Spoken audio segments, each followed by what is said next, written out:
ಜನವರಿ 7ರಂದು ಪ್ರಗತಿಪರರು ಕರೆ ಕೊಟ್ಟಿರುವ ಮಂಡ್ಯ ಬಂದ್ಗೆ ಬೆಂಬಲವಿಲ್ಲ ಎಂದು ಬೇಕರಿ ಉದ್ಯಮಿ ಎಚ್ಆರ್ ಅರವಿಂದ್ ಪ್ರತಿಕ್ರಿಯೆ ನೀಡಿದ್ದಾರೆ. ಮಂಡ್ಯದ ಚಾಮುಂಡೇಶ್ವರಿ ನಗರದ ಬೇಕ್ ಪಾಯಿಂಟ್ ಆವರಣದಲ್ಲಿ ಶುಕ್ರವಾರ ಅವರು ಮಾಧ್ಯಮದವರೊಂದಿಗೆ ಮಾತನಾಡಿದ್ದಾರೆ. ಕೇಂದ್ರ ಗೃಹ ಸಚಿವ ಅಮಿತ್ ಶಾ ಅವರು ಅಂಬೇಡ್ಕರ್ ಬಗ್ಗೆ ಅವಹೇಳನವಾಗಿ ಮಾತನಾಡಿದ್ದಾರೆ ಎಂದು ಆರೋಪಿಸಿ ದಲಿತ, ರೈತ, ಅಲ್ಪಸಂಖ್ಯಾತ, ಕಾರ್ಮಿಕ, ಹಿಂದುಳಿದ ವರ್ಗಗಳ ಮಹಾ ಒಕ್ಕೂಟ ಮಂಡ್ಯ ಬಂದ್ಗೆ ಕರೆ ನೀಡಿದ್ದಾರೆ. ಆದರೆ ಅಮಿತ್ ಶಾ ಅವರು ಅಂಬೇಡ್ಕರ್ ಬಗ್ಗೆ ಆರೋಪ ಮಾಡಿಲ್ಲ. ಅವರ ಮಾತುಗಳನ್ನು ಕಾಂಗ್ರೆಸ್ ಪಕ್ಷದವರು ತಿರುಚಿದ್ದಾರೆ ಎಂದು ಅವರು ಆರೋಪಿಸಿದ್ದಾರೆ. ಆದರೆ ಬಂದ್ಗೆ ನಮ್ಮ ಸಹಕಾರ ಇಲ್ಲ. ಎಂದಿನಂತೆ ನಾವು ಅಂಬೇಡ್ಕರ್ ಫೋಟೋ ಇಟ್ಟು ಮಳಿಗೆಯನ್ನು ತೆರೆಯಲಿದ್ದೇವೆ ಎಂದು ಅವರು ಹೇಳಿದ್ದಾರೆ. ಮಾಧ್ಯಮಗಳ ಮೂಲಕ 7ನೇ ತಾರೀಕು ಬಂದ್ಗೆ ಕರೆ ಕೊಟ್ಟಿದ್ದಾರೆ ಅಂತ ತಿಳಿದು ಬಂತು. ನಮ್ಮನ್ನ ಇದುವರೆಗೂ ಕೂಡ ಯಾರು ಭೇಟಿ ಮಾಡಿಲ್ಲ. ಭೇಟಿ ಮಾಡಿದ್ರು ಅಷ್ಟೇ, ಭೇಟಿ ಮಾಡದೇ ಇರೋ ಅಷ್ಟೇ. ನಾವು ನಿರ್ಧಾರ ಮಾತ್ರ ಅಚಲ. ಯಾವುದೇ ಕಾರಣಕ್ಕೂ ಬಂದು ಸಪೋರ್ಟ್ ಕೊಡಲ್ಲ. ಕಾರಣವಾದ್ರೂ ಇಷ್ಟೇ, ನಾ ಪ್ರಗತಿಪರರಲ್ಲಿ ಒಂದು ಮಾತು ಕೇಳಲಿಕ್ಕೆ ಬಯಸ್ತೇನೆ.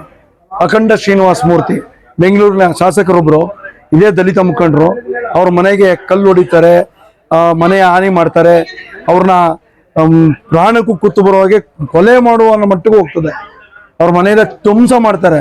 ಪ್ರಗತಿಪರರು ಎಲ್ಲೋಗಿದ್ರು ಇವತ್ತು ಹೆಚ್ಚು ಕಮ್ಮಿ 300ಕ್ಕೂ ಹೆಚ್ಚು ಬಾಣಂತಿಯರು ಸರ್ಕಾರಿ ಆಸ್ಪತ್ರೆಯಲ್ಲಿ ಸಾವಿಗೀಡಾಗಿದೆ.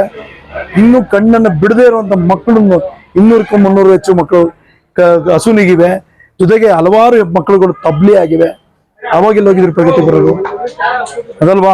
ಮತ್ತೆ ಇನ್ನೊಂದು ನೀರು ಹೇಳ್ತಾನೆ, ಅಂಬೇಡ್ಕರ್ ನಿಗಮ ಮಂಡಳಿಗೆ ಇಟ್ಟಿದ್ದಂತ ದುಡ್ಡನ್ನ ಸ್ವಾಹ ಮಾಡ್ತು ಕಾಂಗ್ರೆಸ್ ಸರ್ಕಾರ. ಎಲ್ಲೋಗಿದ್ರಿ ಪ್ರಗತಿಪರರು? ಅಂಬೇಡ್ಕರ್ ಅವ್ರನ್ನ ಅವರ ಬದುಕಿದ್ದಾಗಲೂ ಗೌರವ ಕೊಟ್ಟಿಲ್ಲ. ಅವರ ಕನಸಿದ್ದು ಪಾಪ ರಾಜ್ಯಸಭಾ ಸದಸ್ಯ ಆಗ್ಬೇಕು, MP ಆಗ್ಬೇಕು ಅಂತ. 2 ಸಲ ಸೋಲಕ್ಕೆ ಕಾರಣ ಇದೇ ಕಾಂಗ್ರೆಸ್. ಯಾಕೆ ಇಷ್ಟೊಂದು ಸಾಫ್ಟ್ ಕಾರ್ನರು ಪ್ರಗತಿಪರರಿಗೆ? ಅಂಬೇಡ್ಕರ್ ವಿರೋಧ ಮಾಡಿದಂತ ವ್ಯಕ್ತಿಗಳ ಮೇಲೆ ಕಾಂಗ್ರೆಸ್ ಮೇಲೆ ಯಾಕೆ ಇಷ್ಟೊಂದು ಸಾಫ್ಟ್ ಕಾರ್ನರು? ಜೊತೆಗೆ ಅಂಬೇಡ್ಕರ್ ಸತ್ತ ನಂತರನು ಕೂಡ ಅವರು ಗೌರವ ಕೊಡ್ಲಿಲ್ಲ. ಆದ್ರೆ ಮೋದಿ ಅವರು ಗೌರವ ಯಾವ ಮಟ್ಟದಲ್ಲಿ ಕೊಟ್ಟರು ಅಂದ್ರೆ, ಪಂಚತೀರ್ಥಗಳು ಅಂತ 5 ಕ್ಷೇತ್ರಗಳನ್ನ ಆಯ್ಕೆ ಮಾಡ್ತಾರೆ. ಅವರು ಹುಟ್ಟಿದಂತ ಜನ್ಮಭೂಮಿಯನ್ನ ಮಧ್ಯಪ್ರದೇಶದಲ್ಲಿ ಸ್ಮಾರಕ ಮಾಡಿದ್ದಾರೆ. ಶಿಕ್ಷಾ ಭೂಮಿ, ಅವ್ರು ಶಿಕ್ಷಣ ಪಡೆದಂತ ಲಂಡನ್ ಅಲ್ಲಿ ಮ್ಯೂಸಿಯಂ ಮಾಡಿದ್ದಾರೆ.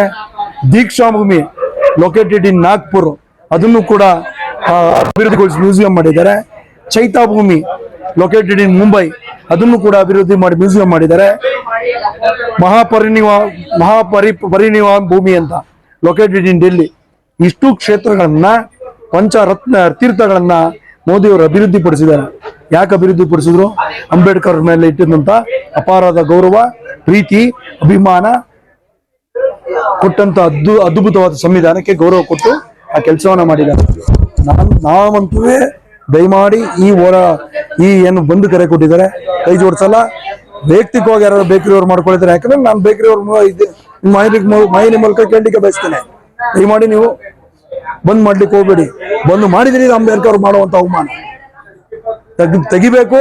ಅಂಬೇಡ್ಕರ್ಗೆ ನಾನಂತೂ ಈ ಸಂದರ್ಭದಲ್ಲಿ ಹೇಳಿಕ್ಕೆ ಬಯಸ್ತೇನೆ, ಅವತ್ತು ಅಂಬೇಡ್ಕರ್ ಭಾವಚಿತ್ರನ ಇಡ್ತಾನೆ.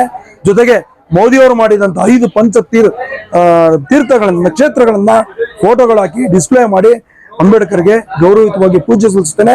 ಅದ್ ಯಾರು ಬಂದು ಭಾಗವಹಿಸುವಂತ ಪ್ರಯತ್ನ ಮಾಡ್ತೇನೆ ಮಾಡಿ. ಯಾಕಂದ್ರೆ ಕಾಂಗ್ರೆಸ್ ಮಾಡಿದ್ರು, ಬಿಜೆಪಿ ಮಾಡಿದ್ರು ಅಂತಲ್ಲ, ಯಾರು ಅಂಬೇಡ್ಕರ್ ಅವಮಾನ ಮಾಡಿದ್ರು ಅವ್ರ ವಿರುದ್ಧ ನಿಮ್ ಧ್ವನಿ ಆಗ್ಬೇಕು. ಏನಿದೆ ಅಸಹ್ಯ? ಅಖಂಡ ಶ್ರೀನಿವಾಸ ಮೂರ್ತಿ ಅವ್ರ ಮನೆಗೆ ಕಾಂಗ್ರೆಸ್ ಮುಖಂಡ, ಪಾಪ ದಲಿತ ಮುಖಂಡ, ಅವ್ರಿಗೆ ಯಾರು ನೀವು ಸಾಂತ್ವನ ಹೇಳಿದ್ರ? ಅವಾಗೆಲ್ಲ ಹೋಗಿದ್ರಿ ಪ್ರಗತಿಪರರು? ಅಂಬೇಡ್ಕರ್ ದುಡ್ಡನ್ನ ಗುಳುಮ್ ಮಾಡೋರಲ್ಲ, ಎಲ್ಲ ಹೋಗಿದ್ರಿ ಪ್ರಗತಿಪರರು? ಯಾಕಿದು ಒಂದ್ ಕಣ್ಣಿಗೆ ಸುಣ್ಣ, ಒಂದ್ ಕಣ್ಣಿಗೆ ಬೆಣ್ಣೆ? ಏನಕ್ಕೆ ಹಿಂಗ ಅಸಹ್ಯ ವರ್ತನೆ? ಪ್ರಗತಿಪರರು ಅಂದ್ರೆ ಸಮಾಜ ಮುಖ್ಯವಾಗಿರ್ಬೇಕು, ಒಂದು ಪಕ್ಷದ ಪರವಾಗಿರುವಂತ ಪ್ರಯತ್ನ ಆಗ್ಬಾರ್ದು. ಅಮಿತ್ ಶಾ ಅವರು ಮಾಡಿದ ಮಾತನ್ನ ತುಂಡು ಮಾಡಿದ್ರು. ನೀವು ಅಂಬೇಡ್ಕರ್ ಅಂತ ಪೂಜೆ ಮಾಡಿದ್ದೆ ಅಥವಾ ಧ್ವನಿ ಎತ್ತುತ್ತಾ ಇದ್ರಲ್ಲ, ಪ್ರಾಮಾಣಿಕವಾಗಿ ನೀವು ಅಂಬೇಡ್ಕರ್ನ ಗೌರವಿಸಿದ್ರಾ? ಇಲ್ಲ. ಎಷ್ಟು ಅವಮಾನಿಸಿದ್ರಿ ಅಂಬೇಡ್ಕರ್ನ? ಭಾರತ ರತ್ನ ಅವ್ರು ಕೂಡ ಅಂಬೇಡ್ಕರ್ಗೆ ಯಾರು ಕೊಟ್ಟಿದ್ದು? ಅಲ್ಲಲ್ಲ, ಅಂಬೇಡ್ಕರ್ ಅವ್ರಿಗೆ ಭಾರತ ರತ್ನ ಕೊಟ್ಟಿದ್ದು ಯಾರು? BP ಸಿಂಗ್ ಅವರು ಕಾಂಗ್ರೆಸ್ ಗೌರ್ಮೆಂಟ್ ಕೊಡ್ತಾ? ಎಷ್ಟೇ ಅವಮಾನ ಮಾಡಿರೋದು ಅಂಬೇಡ್ಕರ್ಗೆ ಇವರು? ಯಾಕೆ ಪ್ರಗತಿಪರರು ಧ್ವನಿ ಇತ್ತಲ್ಲ ಅವ್ರ ವಿರುದ್ಧ? ಇದೊಂಥರ ಪ್ರಗತಿಪರರು ಅಂದ್ರೆ ಏನು? ಸಮಾಜ ಮುಖ್ಯವಾಗಿರ್ಬೇಕು. ಸಮಾಜಕ್ಕೆ ಯಾವುದೋ ಒಂದು ಪಕ್ಷದ ಪರವಾಗಲ್ಲ, ಸಮಾಜ ಪ್ರಗತಿಪರರು ಇರ್ಬೇಕಾದ್ದು. ನಾವಂತೂ ಬಂದು ಕೈ ಜೋಡಿಸೋಣ. ನಾನಂತೂ ಅಂಬೇಡ್ಕರ್ನ ಅವತ್ತು ಗೌರವಪೂರ್ಣ, ಯಾಕಂದ್ರೆ ಮೊನ್ನೆ ಅಂಬೇಡ್ಕರ್ ಫೋಟೋ ಇಟ್ಟಿದ್ವಿ ನಾವು. ನನಗೆ ಯಾಕೆ ಅಭಿಮಾನ ಅಂತಂದ್ರೆ ಅಂಬೇಡ್ಕರ್ ಇದ್ದಿದ್ದರಿಂದಲೇ ಸಾಮಾನ್ಯ ವರ್ಗದಿಂದ ಹುಟ್ಟಿದಂತ ಮೋದಿ ಅವರು ಇವತ್ತು ದೇಶದ 3ನೇ ಬಾರಿ ಪ್ರಧಾನಿ ಆಗಿದ್ದಾರೆ, 4 ಬಾರಿ ಮುಖ್ಯಮಂತ್ರಿ ಆಗಿದ್ದಾರೆ.